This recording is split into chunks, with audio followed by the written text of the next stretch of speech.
Bismillahirrahmanirrahim. Assalamualaikum warahmatullahi wabarakatuh.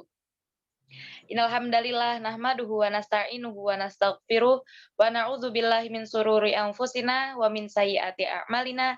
May yahdihillahu fala mudhillalah wa may yudlilhu fala hadiyalah. Asyhadu an la ilaha illallah wa anna Muhammadar Rasulullah la nabiyya wa la rasula ba'da.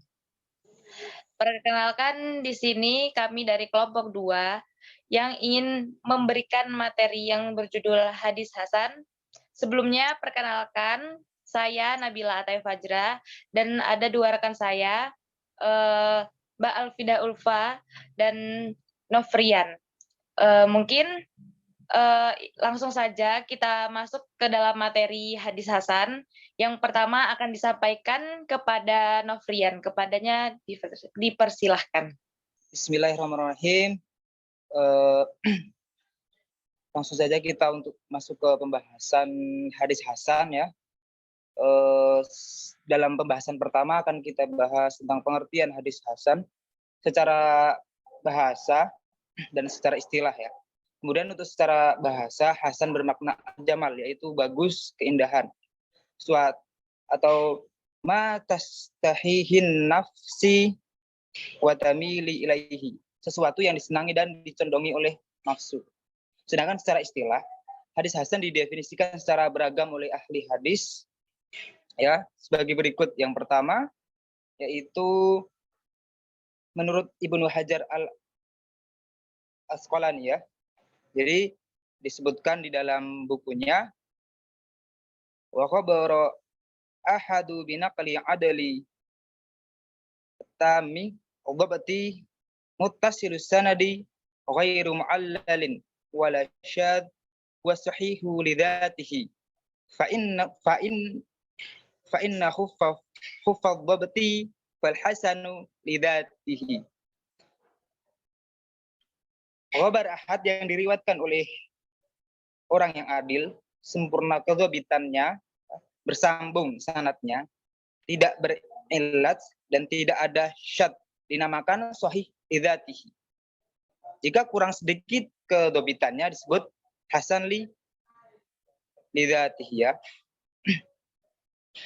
Kemudian manaqaluhu adlu qalilu al-dhabti muttasilus sanadi ghairu mu'allali wala syadz. Hadis yang diriwayatkan oleh periwayat yang adil, kurang kuatnya hafalannya, bersambung sanadnya, tidak mengandung illat dan tidak pula mengandung syadz ya. Seperti itu menurut Ibnu Hajar al-Asqalani. Kemudian menurut Imam At-Tirmidzi ya, di sini disebutkan di kitabnya, kullu haditsin yurwa la yakunu may yathamu balik kadzibin wa la yakun al haditsa syadan wa yurwa min ghairi wajhin nahwi dzalika. Ya, jadi tiap-tiap hadis yang pada sanad yang tidak terdapat perawi yang tertuduh dusta, pada matanya tidak terdapat keganjalan, dan hadis itu diriwayatkan tidak hanya dengan satu jalan ya, atau dalam arti lain mempunyai banyak jalan ya, pada sepadan dengannya gitu ya. Definisi hadis hasan menurut At-Tirmidzi ini terlihat kurang jelas, sebab bisa jadi hadis yang perawinya tidak tertuduh dusta dan juga hadis gharib, sekalipun pada hakikatnya berstatus hasan ya, tidak dapat dirumuskan dalam definisi ini, sebab dalam definisi tersebut disyariatkan tidak hanya melalui satu jalan periwayatan ya.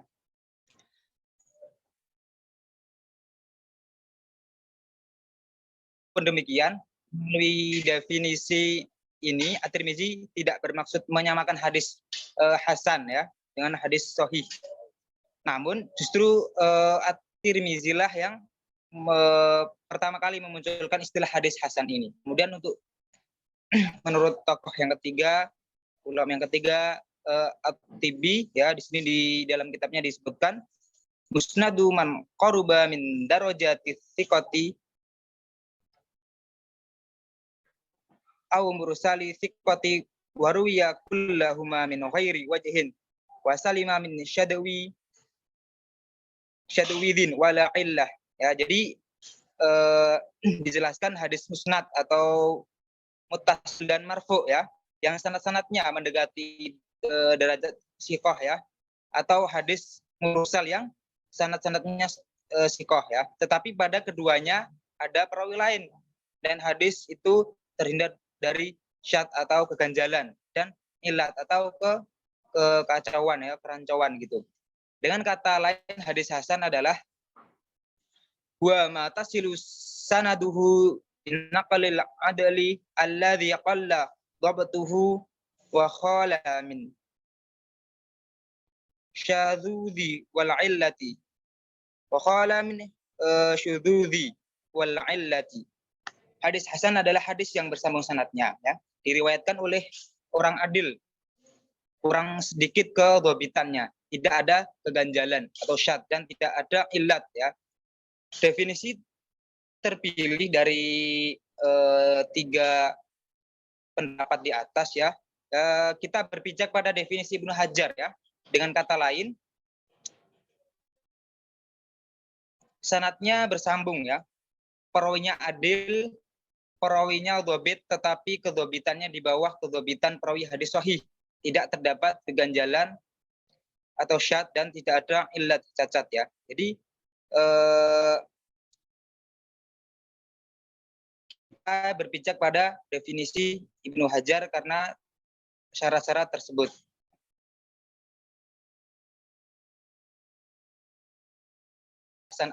Hadis hasan, apa sih hadis hasan itu? Nah, jadi hadis hasan juga memiliki kriteria ya.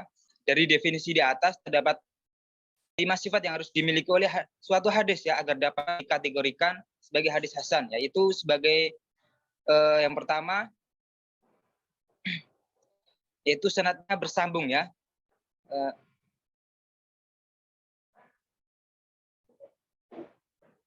Ya. Kemudian yang dimaksud dengan ittisal al-sanad adalah bahwa setiap rawi hadis yang bersangkutan benar-benar menerimanya dari rawi yang berada di atasnya dan begitu selanjutnya sampai ke ada pembicaraan yang pertama ya. Konsekuensinya definisi ini tidak mencakup hadis mursal dan mengkoti dalam berbagai variasinya ya. Kemudian untuk kriteria yang kedua yaitu periwayatannya adil ya. Jadi keadilan rawi merupakan faktor penentu bagi diterimanya suatu riwayat karena keadilan itu merupakan suatu sifat yang mendorong seorang untuk bertakwa dan mengekangnya ya dari berbuat maksiat, dusta dan hal-hal yang merusak harga diri atau meruah seseorang ya. Kemudian yang ketiga, periwayatannya ada yang kurang dhabit ya. Yang dimaksud dengan dhabit adalah bahwa rawi hadis yang bersangkutan dapat menguasai hadisnya dengan baik ya.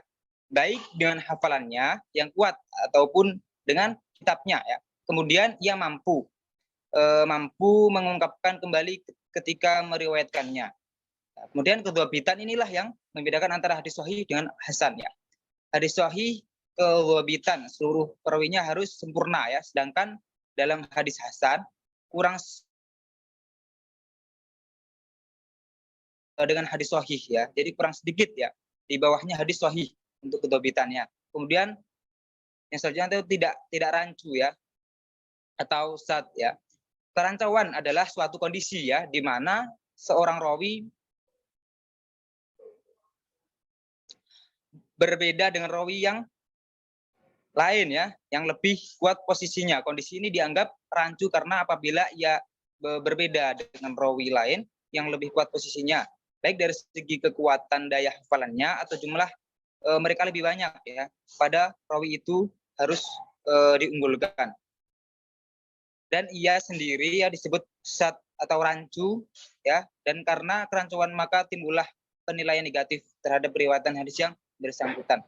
Kemudian untuk yang terakhir, kriteria yang terakhir yaitu maksudnya adalah bahwa hadis ya hadis yang bersangkutan terbebas dari cacat ya, dari cacat kesohihannya ya, yakni hadis itu terbebas dari sifat-sifat samar yang membuat cacat, meskipun tanpa bahwa hadis itu tidak menunjukkan adanya cacat tersebut. Dengan kriteria ini maka definisi di atas tidak mencakup hadis mu'allah atau bercacat gitu ya. Jadi hadis yang mengandung cacat itu bukan hadis sahih dan juga hasan. Kemudian untuk hukum hadis hasan itu hukumnya di sini bisa dijadikan sebagai hujah ya atau argumen ya. Sebagaimana hadis sahih ya, meskipun dari segi kekuatan berbeda ya, di bawahnya hadis sahih. Seluruh fuqaha juga menjadikan sebagai hujah dan mengamalkannya. Ya, jadi hadis hasan bisa kita terapkan ya, bisa kita gunakan ya sebagai hujah untuk bermuamalah. Kemudian untuk tingkatan hadis hasan ya, di sini sama halnya dengan hadis sahih yang mempunyai berbagai macam tingkatan ya. Begitu pula halnya dengan hadis hasan mempunyai beberapa tingkatannya. Az-Zahabi telah membagi hadis hasan ke dalam dua tingkatan. Ke dalam dua tingkatan saya berkata tingkatan yang paling tinggi yaitu Bahzu bin Hakim dari bapaknya dari kakeknya, Amru bin Syu'aib dari bapaknya dari kakeknya, Ibnu Ishaq dari At-Taimi. Itu contoh-contoh seperti itu ada yang mengatakan sahih, hanya saja derajat sahihannya paling rendah ya. Kemudian untuk tingkatan yang kedua itu setelah itu merupakan sanad-sanad yang diperselisihkan kehasanan dan kedhaifannya, yaitu seperti hadisnya Haris bin Abdullah ya, Asim bin Lamrah ya, dan Hajjaj bin Arqah dan semacamnya seperti itu. Mungkin untuk selanjutnya materi selanjutnya ya, tingkatan dari pernyataan hadis sahih isnad atau hasan isnad bisa disampaikan ke materi selanjutnya. Ya, bismillahirrahmanirrahim. Saya akan melanjutkan materi yang sudah disampaikan oleh Mas Nofrian, yaitu tingkatan dari pernyataan hadis sahih isnad atau hasan isnad. Kemudian untuk materi selanjutnya yaitu penjelasan tentang tingkatan dari pernyataan hadis sahih isnad atau hasan isnad.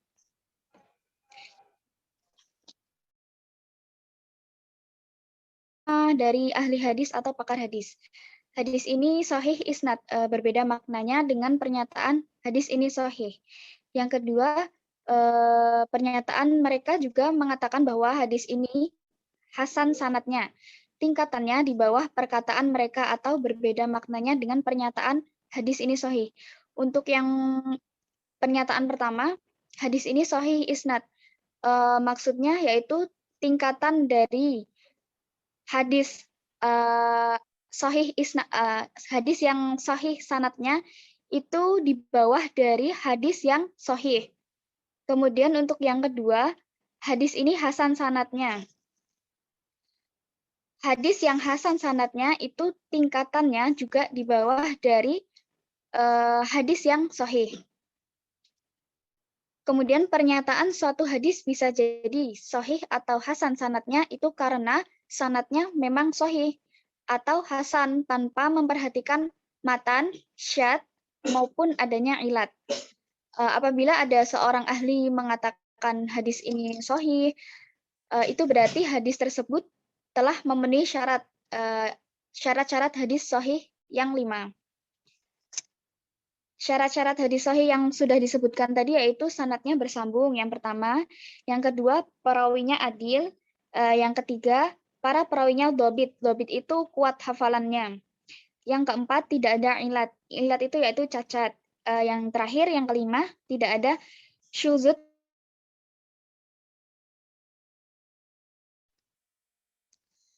Kemudian apabila ada seorang hafiz mengatakan hadis ini sahih isnad atau sanadnya,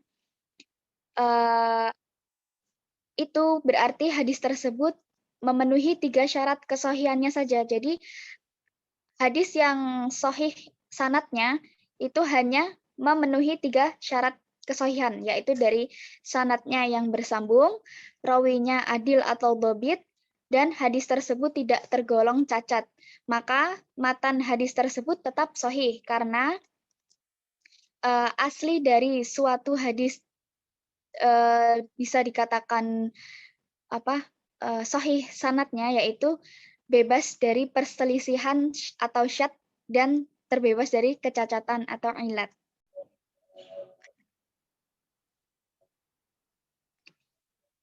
Kemudian arti pernyataan Tirmizi dan selainnya, hadis hasan sahih. Secara sekilas ungkapan di atas sedikit bermasalah karena derajat hadis hasan di bawah hadis sahih. Maka bagaimana menggabungkan keduanya sementara tingkatannya berbeda?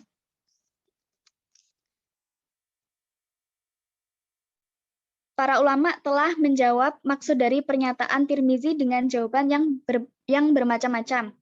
Yang terbaik adalah pernyataan dari Al-Hafiz Ibnu Hajar yang disetujui oleh Asyuyuti, yaitu ada 2 poin. Yang pertama, jika hadisnya mempunyai 2 buah sanad atau lebih, maka berarti hadis tersebut adalah hasan menurut salah satu sanad dan sahih menurut sanad yang lain. Yang kedua, jika hadisnya mempunyai 1 sanad, maka berarti hadis tersebut adalah hasan menurut suatu kelompok dan sahih menurut kelompok yang lain. Jadi seakan-akan orang yang mengatakan ungkapan tersebut memberikan isyarat bahwa ulama berselisih mengenai hukum hadis tersebut atau hukum hadis tersebut belum pasti menurutnya antara sahih atau hasan. Kemudian pembagian hadis menurut Al-Baghawi dalam kitabnya Al-Musabbih.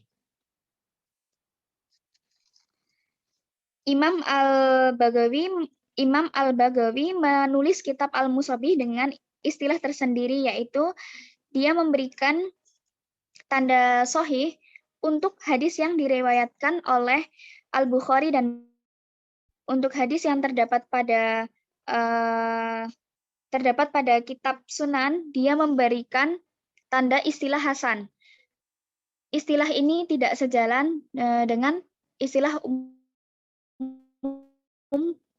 pakar hadis karena di dalam 4 kitab Sunan ada hadis sahih, kemudian hadis hasan, kemudian dhaif, dan bahkan mungkar.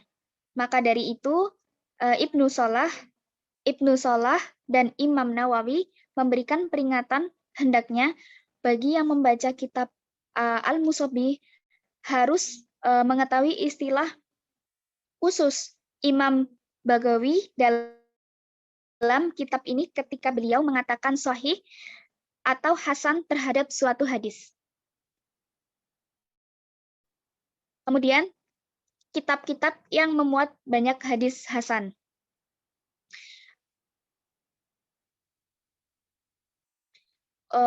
Beberapa kitab yang populer yang terdapat dalam hadis hasan yaitu yang pertama Jami' At-Tirmidzi yang populer dengan nama Sunan At-Tirmidzi yang menjadi kitab pokok untuk mengenal hadis-hadis hasan, dan dalam kitabnya Imam Tirmidzi mempopulerkan istilah hadis hasan dan tergolong orang yang sering menyebutkannya. Yang kedua Sunan Abu Daud. Dalam surat yang ditujukan kepada penduduk Mekah, beliau menyebutkan bahwa kitabnya terdapat hadis-hadis sahih atau yang menyerupainya ataupun yang mendekatinya. Jika terdapat hadis-hadis yang sangat lemah, maka beliau akan menjelaskannya. Apabila beliau tidak mengomentari suatu hadis yang beliau tulis, berarti hadis itu sudah sahih. Kemudian yang ketiga, Sunan Ad-Daruqutni. Beliau menetapkan bahwa sebenarnya hadis dalam kitabnya adalah hasan. Untuk materi selanjutnya akan disampaikan oleh rekan saya, Mbak Nabila. Dan sekarang yaitu tentang hadis hasan li ghairihi. Definisi hadis hasan li ghairihi merupakan hadis doif yang memiliki beberapa jalur atau sanad, sebab kedoifannya bukan karena perawinya fasik atau dusta. Berdasarkan definisi tersebut, menunjukkan bahwa hadis doif kemudian meningkat derajatnya menjadi hasan li ghairihi karena dua hal. Yang pertama, hadis tersebut diriwayatkan melalui jalur lain atau lebih, asalkan jalur lain itu kuat. Yang kedua, penyebab kedoifannya bisa karena buruk hafalan perawinya, atau sanadnya terputus, atau perawinya tidak dikenal. Selanjutnya, tingkatan hadis hasan li ghairihi. Hadis hasan li ghairihi lebih rendah derajatnya dibandingkan dengan hadis hasan li zatihi. Dengan demikian, apabila hadis hasan li ghairihi bertentangan dengan hadis hasan li zatihi, maka hadis hasan li zatihi lebih diutamakan. Setelah itu, hukum hadis hasan li ghairihi itu termasuk diterima atau makbul dan dapat dijadikan sebagai hujah. Contoh hadis hasan li ghairihi yaitu dari Syu'bah, dari Asim bin Ubaidillah bin Amir bin Robi'ah, dari ayahnya, sesungguhnya seorang perempuan dari Bani Fazaroh menikah dengan mahar sepasang sendal, maka Rasulullah Shallallahu Alaihi Wasallam bersabda, apakah engkau ridho atas dirimu dan hartamu dengan mahar sepasang sepatu? Lalu dia menjawab, iya. Maka beliau membolehkannya. Hadis riwayat Tirmizi. Selanjutnya, yaitu istilah-istilah yang digunakan dalam hadis hasan. Di antara gelar ta'dil, para perawi yang digunakan dalam hadis makbul atau hasan sebagaimana yang disebutkan di dalam kitab Al-Jar wa At-Ta'dil adalah yang pertama al-ma'ruf, yang artinya orang yang dikenal atau orang baik. Yang kedua al-mahfud, yaitu yang terpelihara. Yang ketiga al-mujawwadu, adalah orang baik. As-sabit, yang artinya orang yang teguh atau kuat. Lalu al-qawi, yang artinya orang yang kuat. Selanjutnya al-musyabbah, yaitu orang serupa dengan sahih. Yang terakhir as-shalih atau al-jayyid, orang baik atau bagus. Sebagian ulama mempersamakan dalam gelar ta'dil para perawi hadis dalam kitab al-jayyid sama dengan bagus antara sahih dan hasan. Sebagian ulama lain berpendapat bahwa sekaligus gelar al-jayyid dengan makna sahih, tetapi para muhdisin senior tidak pindah dalam menilai sahih menjadi al-jayyid tersebut kecuali ada tujuan tertentu. Misalnya, naik hadis hasan li zatihi dan ragu mencapai derajat sahih. Berarti tingkat hadis gelar al-jayyid ini di bawah sahih. Demikian juga gelar al-qawi. Gelar ta'dil as-sahih berlaku bagi sahih dan hasan, karena keduanya layak dijadikan hujah dan berlaku bagi hadis doif dan yang patut dalam penelitian pencarian sanad lain. Gelar al-ma'ruf lawan dari al-munkar, al-mahfud lawan dari asyadz, al-mujawwad, dab as-sabit berlaku untuk sahih dan yang mendekatinya al-musyabbah terhadap hadis hasan sebagai al-jayyid terhadap hadis sahih. Perkataan mereka muhaddis atau hadza hadisil hasan isnad sama dengan ini hadis hasan sanadnya. Maknanya hadis ini hanya hasan sanadnya saja, sedangkan matannya perlu penelitian lebih lanjut. Muqarrij hadis tersebut tidak menanggung kehasanan matan, mungkin syadzats atau ilat, berarti ada kesempatan luas bagi para peneliti belakangnya untuk mengadakan penelitian lebih lanjut tentang hadis tersebut, apakah matnanya juga hasan atau tidak. Selanjutnya ungkapan At-Tirmizi dan yang lain, hadis hasan sahih. Makna ungkapan ini ada beberapa pendapat, di antaranya yang pertama, hadis tersebut memiliki dua sanad, yang sahih dan hasan. Yang kedua, terjadi perbedaan dalam penilaian hadis, sebagian berpendapat sahih dan golongan lain berpendapat hasan. Yang terakhir, dinilai hasan li dzatih dan hasan li ghairi. Yang selanjutnya, kehujahan hadis hasan. Hadis hasan dapat dijadikan hujah walaupun kualitasnya di bawah hadis sahih. Semua fuqaha, sebagian muhaddis dan usuliyin mengamalkannya, kecuali sedikit dari kalangan orang yang sangat ketat dalam mempersyaratkan penerimaan hadis atau musyaddidin. Bahkan sebagian muhaddisin yang mempermudah dalam persyaratan sahih atau mutasahilin memasukkannya ke dalam hadis sahih seperti Al-Hakim, Ibnu Hibban, dan Ibnu Huzaimah. Di samping itu, ada ulama yang mensyaratkan bahwa hadis hasan dapat digunakan sebagai hujah bila mana memenuhi sifat-sifat dan yang dapat diterima. Pendapat terakhir ini memerlukan peninjauan yang seksama, sebab sifat-sifat yang dapat diterima itu ada yang tinggi dan rendah. Hadis yang sifat dapat diterima tinggi, menengah adalah hadis sahih, sedangkan hadis yang sifatnya yang diterima rendah adalah hadis hasan. Hadis-hadis yang mempunyai sifat-sifat yang dapat diterima sebagai hujah disebut hadis makbul. Dan hadis yang tidak mempunyai sifat-sifat yang dapat diterima disebut hadis mardud. Yang termasuk hadis makbul adalah satu, hadis sahih, baik sahih li dzatihi maupun li ghairihi. Yang kedua, hadis hasan, baik hasan li dzatihi maupun hasan li ghairihi. Yang termasuk hadis mardud adalah segala macam hadis doif.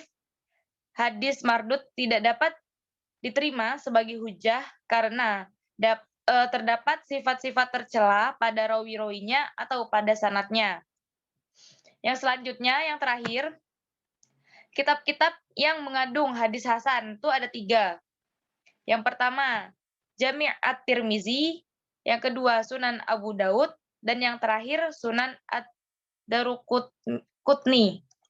Sekian dari kami penjelasan tentang materi hadis hasan. Mohon maaf atas segala kekurangannya. Syukron. Wassalamualaikum warahmatullahi wabarakatuh.